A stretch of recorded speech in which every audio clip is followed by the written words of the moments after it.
Hi everyone, welcome back to my channel Telugu vegetarian recipes.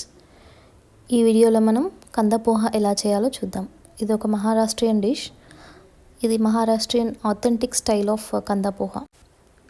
ఒక బౌల్లో అటుకులను తీసుకొని అందులో వాటర్ వేసి 2 minutes నానాక అందులో నుండి వాటర్ పిండేసి అటుకులను తీసుకొని ఒక బౌల్లో వేసి పెట్టుకోవాలి. ఎక్కువగా వాటర్ ఉంచకూడదు, మెత్తగా అయిపోతాయి. వీటిని పక్కన పెట్టుకోవాలి.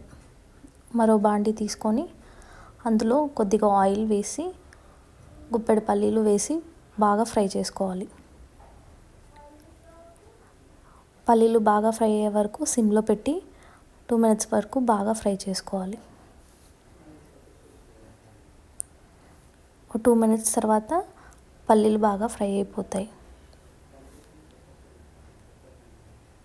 ఇక్కడ చూపిస్తున్న విధంగా అయితే సరిపోతుంది. వీటిని ఒక ప్లేట్లో తీసుకొని పక్కన పెట్టుకోండి. అదే బాండీలో ఇంకా కొద్దిగా ఆయిల్ పోసి అందులోనే ఆవాలు, జీలకర్ర, ఎండుమిర్చి వేసి ఫ్రై చేసుకోండి. అది బాగా ఫ్రై అయ్యాక అందులోకి కొద్దిగా కరివేపాకు కూడా వేయండి. కరివేపాకు కూడా ఫ్రై అయ్యాక అందులోకి కట్ చేసుకున్న పచ్చిమిర్చి ముక్కలు కూడా వేసుకోండి. తర్వాత ఇందులోకి ఒక పెద్ద సైజు ఆనియన్ని చిన్న పీసెస్ లాగా కట్ చేసుకున్న వేసుకోండి. ఆనియన్స్ జస్ట్ సాఫ్ట్గా అవుతే చాలు, బాగా ఫ్రై అవ్వాల్సిన పని లేదు. తర్వాత ఇందులోకి సన్నగా కట్ చేసుకున్న పొటాటో పీసెస్ కూడా వేసుకొని అందులో కొద్దిగా పసుపు వేసి 2 minutes పాటు బాగా ఫ్రై చేసుకోవాలి. 2 minutes తర్వాత కొద్దిగా లైట్గా వాటర్ వేసి మూత పెట్టి ఒక 2 minutes పాటు మగ్గనివ్వాలి. మధ్యలో కలుపుతూ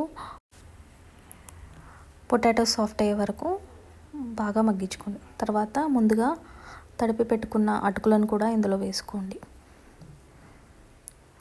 అటుకులు వేసుకున్న తర్వాత బాగా మిక్స్ చేసుకోండి. సాల్ట్ కూడా వేసుకోండి ఇదే టైంలో.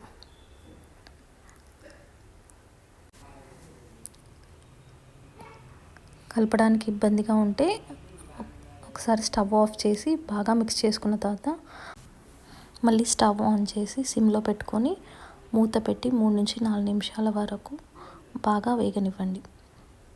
తర్వాత ఇందులోకి ఒక చెక్క నిమ్మరసం, సన్నగా కట్ చేసి పెట్టుకున్న ఫ్రెష్ కొత్తిమీర కూడా వేసి బాగా మిక్స్ చేసుకోండి. నిమ్మరసం అటుకులకు బాగా పట్టుకునేంత వరకు బాగా మిక్స్ చేసుకోండి. పోహా రెడీ అయిన తర్వాత దాన్ని ప్లేట్లోకి తీసుకొని ముందుగా ఫ్రై చేసి పెట్టుకున్న పల్లీలను కూడా వేసుకొని సర్వ్ చేసుకోండి. కడాయిలోనే వేసుకుంటే కాసేపటి తర్వాత పల్లీలు మెత్తబడతాయి. ఇలా సపరేట్గా పెట్టుకొని సర్వ్ చేసుకోండి. Thank you for watching.